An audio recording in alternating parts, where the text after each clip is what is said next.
Hey, welcome back to HardReset.Info channel. In this video, let's discuss how to read app privacy labels in App Store. First of all, where to find those labels? You want to go to App Store and find any applications product page. Now let's scroll down past the description to find section App Privacy, and here you will find three main categories.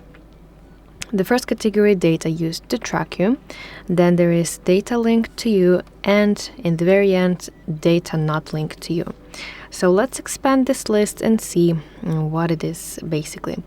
The first section, data used to track you, that is data used to track you across other applications and websites.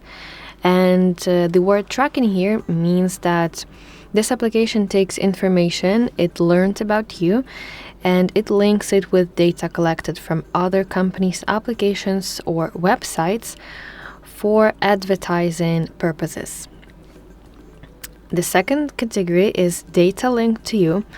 That is data that is collected and tied to your specific identity, such as your name, email, or account.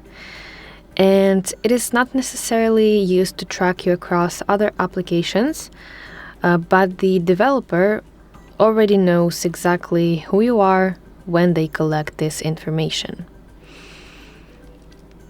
Okay, and the third category, data not linked to you, this is the safest category because this data is collected in a way that is anonymized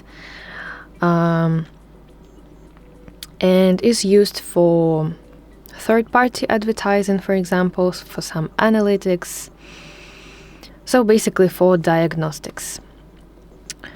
And yeah, you can repeat this for some other applications and see which specifically privacy labels each application has.